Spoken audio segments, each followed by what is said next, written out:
Buenas tardes, muy buenas tardes, Perla, Raúl, un saludo cordial para ustedes y también para la audiencia. Doctor, te estábamos llamando sobre este caso que hoy fue análisis también aquí de Raúl Ramírez, esta preliminar que se hizo sin presencia de tu asistido. ¿Podrías darnos detalles del caso en sí? ¿Qué fue lo que pasó en esa audiencia preliminar, doctor? Sí, sin ningún inconveniente, Perla. Solamente algunos Sí, datos porque específicos de la causa quiero obviar porque se trata de un caso de abuso. de Sí, abuso sexual y de violación, entonces algunos datos concretos voy a omitir, ¿verdad? No, o sea, lo que más bien nos interesa es lo que ocurrió en la preliminar, qué fue lo que pasó, por qué no asistió. Ya. Bueno, antes que nada te tengo que aclarar que el acusado en esa etapa del proceso estaba siendo asistido por un defensor particular, un Ujú. abogado particular, ¿verdad? Y se convocó para la audiencia preliminar. La fiscalía había presentado como requerimiento conclusivo una acusación. El día fijado para la audiencia preliminar, la fiscalía se ratifica en su escrito de acusación, se le corre traslado al defensor técnico particular que ejercía la representación del acusado en aquel momento y plantea como salida alternativa un procedimiento abreviado en esa causa, un cambio de calificación y un procedimiento abreviado. Se le corre traslado de esa pretensión de la defensa a la representante de la fiscalía y la misma se allanó al pedido de la defensa. Acto seguido, el juzgado resuelve dar por terminada la audiencia preliminar y convoca a las partes para ese mismo día en que se sustanció la audiencia preliminar para notificar a las partes de lo resuelto una vez concluida la misma. Llamativamente, en esa misma fecha, el juzgado dicta una providencia por la cual revoca esa última parte de lo que había resuelto en el acta de la audiencia. Dice que por un error involuntario se tuvo por concluida la audiencia y que la jueza, por contrario imperio, revoca eso y convoca para una prosecución de la audiencia preliminar para el día siguiente. Ya al día siguiente se vuelven a presentar las partes, se presenta el abogado particular, la representante del Ministerio Público. Sin embargo, el acusado en esta causa no fue traído por los organismos penitenciarios para que participe de esta audiencia preliminar. Ya en esta prosecución, él mismo no estuvo presente. Y lo que hace el juzgado de garantías es abrir nuevamente una nueva audiencia, valga la redundancia, donde la fiscalía se vuelve a ratificar en su acusación. La defensa ofrece algunos elementos de prueba para un eventual juicio oral y público y el juzgado resuelve elevar a juicio oral y público. Es ahí que se produjo la irregularidad que yo reclamé vía incidental ya en el juicio oral y público, porque a mí me tocó intervenir recién en la etapa de juicio oral y público, ¿verdad? Lo que yo reclamé vía incidental en esa oportunidad fue que la audiencia ya había concluido, ¿verdad? Lo que el juzgado debía hacer en ese momento era resolver las pretensiones de las partes o en todo caso elevar a juicio. Sin embargo, volvió a convocar para el día siguiente para una prosecución de la audiencia con el agravante de que el acusado no participó ya en esta prosecución, ¿verdad? doctor, Eh, sí. sí, consulto. Al iniciar el primer día la audiencia, el fiscal se ratifica de su acusación. Y al segundo día se ratificó otra vez. Dos veces hizo teatro prácticamente, doctor. Así mismo fue, Raúl. En la primera audiencia se ratifica, la defensa plantea un procedimiento abreviado, se le corre traslado y se allana. En la segunda audiencia que se llevó a cabo al día siguiente, el juzgado le vuelve a ceder el uso de la palabra a la fiscalía, se vuelve a ratificar en su acusación y se le corre traslado a la defensa y la defensa ahí propone algunos elementos de prueba para el juicio, ¿verdad? Y en consecuencia ahí el juzgado resuelve elevar el caso a juicio oral y público. Y en esas condiciones yo tomé intervención ya en la etapa de juicio, ¿verdad? ¿Y qué te dice el tribunal de sentencia? Pues se rechazó eso, doctor. Sí, en el incidente que yo había planteado en el juicio oral y público, me dijeron de que en todo caso se trataría de una nulidad relativa que quedó convalidada porque el defensor que ejercía la representación del acusado en su momento debía haber pedido la nulidad en su momento, en el plazo de 24 horas, ¿verdad? Pedir la rectificación del acto viciado. Sin embargo, no lo hizo, ¿verdad? Con ese argumento, el Tribunal de Sentencias me rechazó el incidente.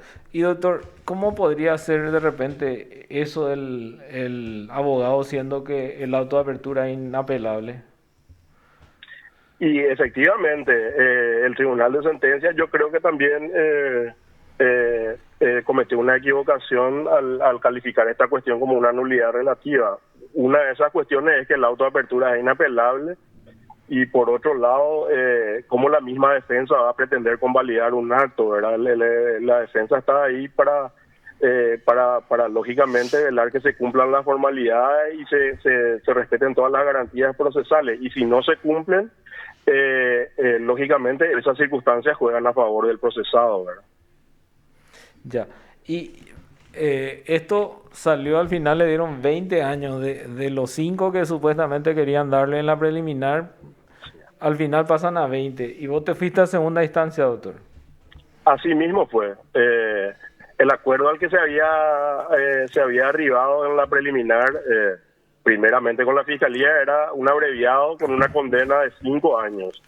Al darse esta irregularidad que estamos comentando, al elevar finalmente el juzgado de garantías la causa a juicio oral y público, y al rechazarse el incidente que yo había planteado en la etapa inicial del juicio oral, finalmente se desarrolló el juicio y como consecuencia se dictó una condena de 20 años de pena privativa de libertad, que es lo que la Corte Suprema de Justicia ahora está anulando, ¿verdad? Y vimos nomás que el tribunal, el argumento del tribunal era bastante escueto con respecto a este punto. Creo que es la base de la nulidad también. Así mismo es, Raúl. La Corte señala de que el acuerdo y sentencia de segunda instancia tiene el vicio de la carencia de fundamentación, ¿verdad? Porque yo al plantear el recurso de apelación especial expuse todo esto que te estoy comentando y finalmente en 3 o 4 líneas el Tribunal de Apelaciones me dice que el Tribunal de Sentencias de primera instancia resolvió de manera correcta la cuestión y por tanto corresponde confirmar la sentencia de primera instancia. Fue muy así somero el análisis que hizo el Tribunal de Apelaciones, no profundizó con relación a los agravios que yo había expuesto y ahora la Corte justamente califica esta resolución de segunda instancia como de fundamentación insuficiente, ¿verdad? Con respecto a eso, vi que la Corte fue unánime en que la nulidad de este acuerdo y sentencia. Ahora, en la segunda parte lo que hubo una solución dividida. Así mismo es, Raúl.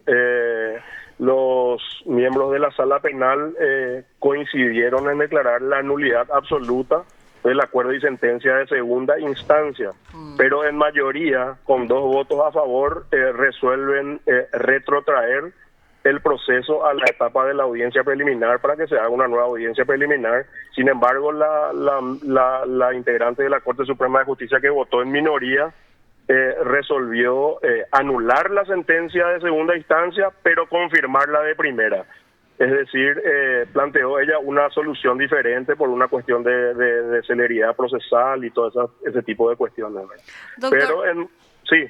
En este caso queríamos también consultar, ¿cuándo ocurrió el hecho? Y el hecho ocurrió, es un delito de tipo continuado, ¿verdad? Que se le atribuía al acusado haber abusado de una menor de manera continuada, desde que la misma era menor de edad. Habría comenzado a ocurrir a partir del año 2015, 2016, hasta que finalmente se hizo la denuncia en el 2017 aproximadamente. ¿Qué te iba a decir, doctor? Según la doctora Carolina Llanes, o sea, ella entiende que podría convalidarse. Ella creo que tiene la misma opinión que el Tribunal de Sentencia. Así mismo, Raúl. Ella interpreta que lo que se produjo fue una nulidad relativa que quedó convalidada al no haberse reclamado en su momento. Y también dice que en esta segunda audiencia que a nuestro criterio se llevó adelante de manera irregular, el acusado estuvo representado por un abogado de su confianza, ¿verdad? Y por tanto, con eso se suple cualquier tipo de irregularidad al estar él representado por un abogado. Nosotros, contrariamente, sostenemos que eso no es así, ¿verdad? Porque la audiencia preliminar es una diligencia demasiado importante en la que el procesado sí o sí debe estar presente, porque inclusive en la misma se le da la oportunidad de prestar una declaración indagatoria o de ejercer su defensa material, como llamamos nosotros, ¿verdad? Doctor, en todos los años que tenés el tribunal, ¿alguna vez viste una audiencia donde no estaba el acusado? Y la verdad que es la primera vez que me toca una experiencia como esta, Raúl. Por eso justamente es que yo insistí en llevar este caso hasta la Corte Suprema de Justicia, y más todavía en un caso relativamente, o sea, grave como este, ¿verdad? Considero de que la irregularidad era demasiado compleja y que teníamos que llevar el caso al análisis de la máxima instancia judicial. Teniendo en cuenta que hubo mayoría, doctor. O sea, es un precedente, pero todavía hay algo por discutir de repente, porque son 2 de 3 los que opinan como vos. Así mismo es, así mismo. Y aparte que la solución que le dieron al caso también, a mi criterio, es discutible, ¿verdad? La Corte ordena reenviar la causa para que se realice una nueva audiencia preliminar. Sin embargo, yo soy un convencido, o sea, yo sostengo de que la Corte estaba habilitada a resolver de manera directa esta cuestión, resolviendo inclusive el sobreseimiento definitivo del procesado, porque sostenemos nosotros de que cualquier proceso no se puede retrotraer a etapas anteriores con un grave perjuicio para la persona sometida a proceso, como en este caso, ¿verdad? Imagínate, él ya fue condenado, ya se llevó su caso hasta la tercera instancia, sin embargo ahora tenemos que remitirnos nuevamente a la audiencia preliminar, ¿verdad? ¿Y él está preso, doctor? Él está recluido en la Penitenciaría Nacional de Tacumbú. Y basado en esto, de repente vas a pedir su medida alternativa, algo así. Estoy analizando esa situación de pedir alguna revisión de la medida, ya que quedó sin efecto la sentencia condenatoria que le habían impuesto. Es más, se retrotrae la causa a una etapa muy anterior, ¿verdad? Así que creemos que hay elementos suficientes como para que sea revocada la prisión preventiva. Y doctor, en este caso, ¿cómo está el plazo para alguna extinción procesal? Y el caso es del 2018, se imputó en el 2018, o sea, estamos todavía dentro de los plazos de duración máxima del procedimiento, Raúl. Ah, ya, o sea que por ese lado no. Y aparte hay que tener en cuenta que todo el tiempo que se tramitaron los recursos, incidentes y todo eso hay que descontar del plazo de duración, ¿verdad? Entonces, en principio todavía estamos dentro del plazo correcto, todavía no estaría extinta la causa. La verdad que, doctor, yo por lo menos particularmente entiendo que ahí cuando, viste que la ley dice 4 años más 1 año para los recursos, dice, aunque la Corte habla de que los recursos igual suspenden el plazo, ¿verdad? Sí. Y más y casación, para mí que no tendría que suspender teniendo en cuenta que justamente para eso te dan 4 años de plazo más 1 con respecto a los recursos. Coincido yo con ese criterio, Raúl. Por eso a mí el viernes recién me notificaron de esta sentencia, ¿verdad? Ahora estoy accediendo a la copia íntegra y tengo que analizar todo ese tipo de cuestiones, la vigencia de los plazos. Te digo, en principio me parece que están todavía dentro de los plazos legales, ¿verdad? Pero así tengo que hacer un análisis un poco más profundo para ver si también no se da esa alternativa, ¿verdad?